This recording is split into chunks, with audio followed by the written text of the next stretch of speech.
Olá pessoal, aqui é Leonardo Montes trazendo mais uma reflexão para o canal Umbanda Simples e hoje o nosso tema é Exus do Bem ou Exus do Mal, entendendo a questão de uma vez por todas.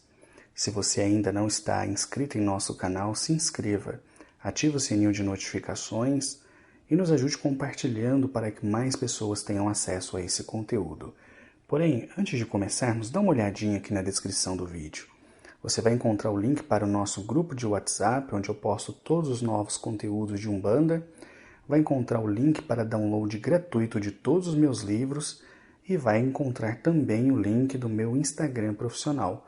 Eu sou psicólogo, faço atendimento online. Se você tiver interesse em terapia, manda uma mensagem que a gente conversa, beleza?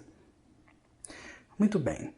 Vamos hoje então abordar esse assunto que gera dúvida em muitas pessoas e eu procurei resumir tudo o que eu penso, aprendi e ensino a respeito desse assunto. Então, vamos lá. Exus são entidades controversas no meio umbandista há bastante tempo. Assim, aqueles apaixonados pela religião, sempre dispostos a se indispor com qualquer leigo que os associe ao diabo, devem ficar bastante tranquilos, pois este é um problema das antigas e nada indica que se resolverá brevemente. Eu já fiz um post resumindo a maneira pela qual aprendi e vejo tais entidades. Segundo a doutrina da nossa casa, e aproveito este momento para relembrar que tudo o que produzo em matéria de Umbanda reflete apenas um ponto de vista, sem pretensão de unanimidade em matéria religiosa, especialmente nestes assuntos espinhosos. A primeira vez que minha esposa visitou um terreiro, e ela foi antes de mim, lá pelos já longínquos anos de 2011, 2012, ouviu dentro do próprio terreiro em questão que Exus eram entidades sorrateiras, perigosas e que devia ficar longe desse tipo de espírito. Sim, você ouviu direito. Ela ouviu isso dentro de um terreiro de Umbanda. E não era uma casa desestruturada, pois existe até hoje e possui boa reputação. Tratava-se apenas de uma casa cuja tradição religiosa não contemplava o trabalho com essa linha e não via com bons olhos quem procedesse diferentemente. Cultura é isso. Cultura religiosa é isso também.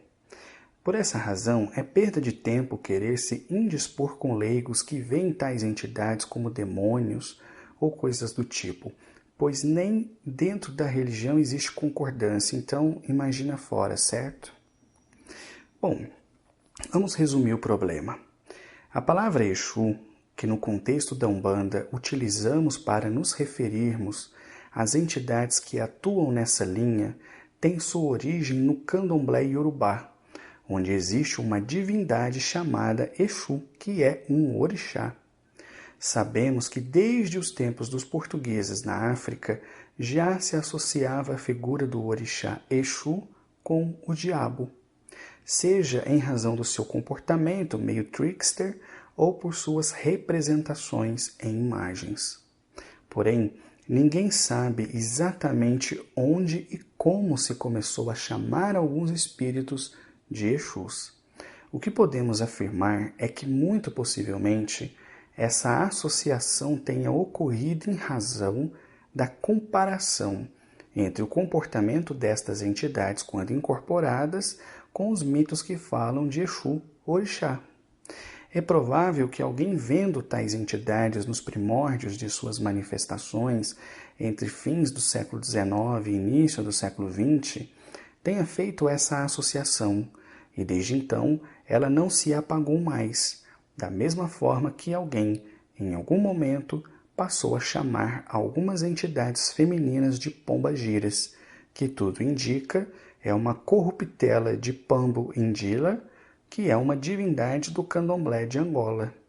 Cultura é isso. Diversidade é isto. A melhor forma de entendermos o que de fato é um Exu é lembrarmos-nos de que são espíritos. Todos os que estudam o mundo espiritual sabem que do outro lado existem espíritos bons, maus e mais ou menos. Da mesma forma que na Terra existem pessoas boas, más e mais ou menos. Logo, ninguém deve pressupor que por ser espírito necessariamente a entidade seja boa ou necessariamente seja ruim. Ela é simplesmente a alma de alguém que viveu, em algum momento, aqui na Terra, e portanto pode ter toda a variedade possível de caráter, tal como as pessoas presentes neste mundo. O que ocorre é que no imaginário de muitas pessoas, e esse imaginário foi construído do embate de diversas ideias dentro e fora da religião, a Umbanda é uma religião cuja diretriz moral não é muito bem definida, especialmente para leigos.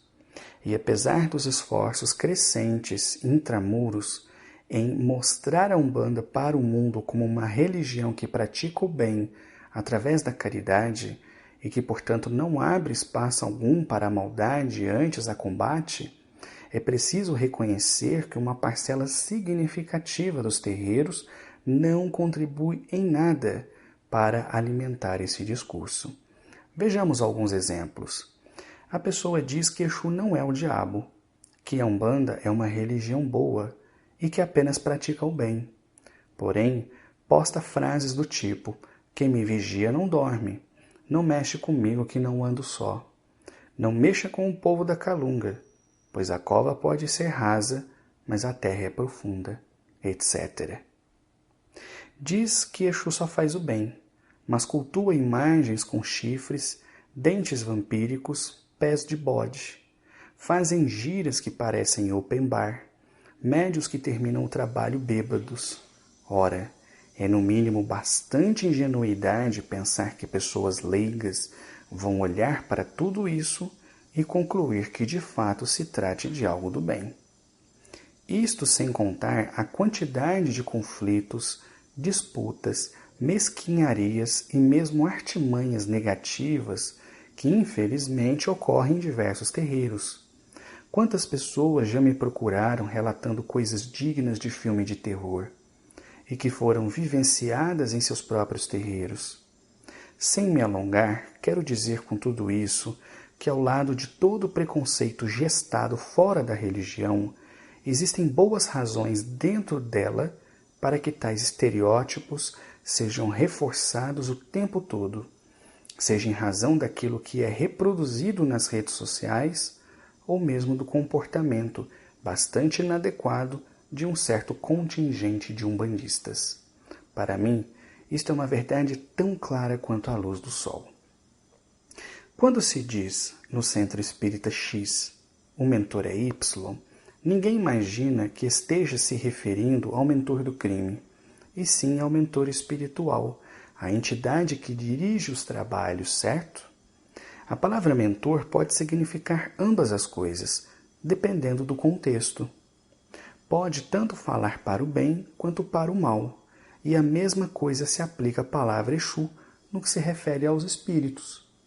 Quando se fala em Exu, no contexto da Umbanda, naturalmente deve-se pensar que estamos falando de entidades que apenas trabalham para o bem, pois em casas sérias, fundamentadas, não há espaço para outro tipo de entidade. Se é terreiro sério, Exu só pode trabalhar para o bem. Mas e fora da Umbanda?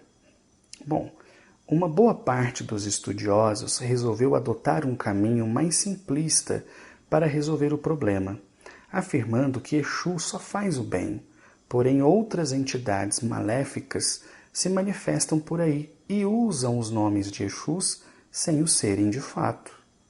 Esta simplificação coloca os Exus como sendo propriedade da Umbanda, um conceito típico dela, apesar de não ter surgido nela, e produz, no meu entender, uma compreensão equivocada, pois existem outras religiões e cultos em que se manifestam Exus e eles não estão necessariamente compromissados com o bem. Aqui voltamos à pergunta inicial do texto. Mas então, Exus são bons, são maus, são ambíguos? Vamos lá. Eu respondo, existem Exus bons, Exus maus e Exus ambíguos. O que precisa ficar claro é que no universo da Umbanda só há espaço para Exus que trabalham em favor do bem. Fora dela, contudo, há espaço para tudo. Porém, há quem diga que Exu é uma força neutra e que assume o aspecto moral do local onde é evocado. Isto é, se tal Exu trabalha num terreiro de Umbanda e lá se faz apenas o bem, ele assim se comportará. Mas caso venha se manifestar num terreiro onde não necessariamente se faz apenas o bem, ele assim também se comportará. Isto é, nesta concepção, Exu é realmente como uma força que se molda ao local em que se manifesta. Porém, nada do que vi, ouvi e conversei com os próprios Exus, através de diversos médiuns, atesta essa posição, que no meu entender é fantasiosa. O processo é mais simples. Se tal local é bom, todas as entidades que ali atuam, do preto velho ao Exu, são necessariamente compromissadas com o bem. Se num outro terreiro se faz o bem e também o mal, apesar disso ser incoerente, então tal comportamento atrairá entidades que também agem assim. Da mesma forma que terreiros que abertamente fazem o mal contarão como trabalhadores espirituais entidades que também fazem o mal. Não é que a mesma entidade atua de forma diferente em diferentes terreiros. Se ela trabalha para o bem num terreiro, jamais aceitará fazer o mal em outro. Contudo, muito além dela, existem milhares de outras entidades que aceitariam fazê-lo, até porque vivemos num mundo em que o mal anda ombro a ombro com boa parte das pessoas. Bom, Exu é um cargo, como um segurança, um policial do mundo espiritual. Sua função é fazer a proteção espiritual de pessoas ou locais que lhes sejam importantes, como terreiro, por exemplo. Os que atuam na Umbanda não atuam para impedir que o médium seja assaltado ou tenha seu carro roubado, como muitos imaginam, apesar de poderem ajudar. Eles atuam para proteger o médium e seu terreiro do ataque das trevas. Cada pessoa ajudada num terreiro sério volta para casa com o coração mais leve, a cabeça em paz e sua fé em Deus renovada. Muitas dessas pessoas sofrem perturbações espirituais, e tais obsessores, muitas vezes querendo atacar o terreiro ou o médium através de quem a pessoa recebeu a ajuda, para impedir que tal trabalho continue, que tantas outras pessoas sejam ajudadas. Aí entram os Exus, nos livrando de todo o mal que atraímos por simplesmente fazer o bem, e não para limpar as cagadas que nós mesmos fazemos com os nossos comportamentos equivocados. Porém, nada indica que tal cargo seja exclusivo da Umbanda, até por ser anterior a ela. Assim, terreiros que fazem o mal também possuem seus Exus. Muitas bocas de fumo também. Muitos bandidos de toda a ordem também possuem a simpatia e proteção de Exus. Só não são os mesmos que atuam em terreiros sérios de Umbanda. Ao invés de simplificarmos a questão, dizendo que Exu só faz o bem e quem diz o contrário é mal informado ou pilantra, parece-me muito mais honesto olhar para a questão como ela de fato se apresenta, pois são os próprios Exus que me ensinaram este sistema que acabei de explicar. Tudo em matéria de espiritualidade é sintonia. Não basta escrever terreiro de Umbanda na fachada de uma casa para que o que se faça lá dentro seja automaticamente típico da Umbanda, como também não basta dizer-se umbandista para atrair a simpatia dos bons espíritos. É sobretudo na prática, no dia a dia, com base no caráter de cada trabalhador, que a egrégora espiritual do terreiro se forma. É isto que garante a assistência de bons pretos velhos, bons caboclos e também bons Exus. Espero que tenha ficado clara essa questão. Você ficou com alguma dúvida? Deixa aqui nos comentários. Um abraço e até a próxima reflexão.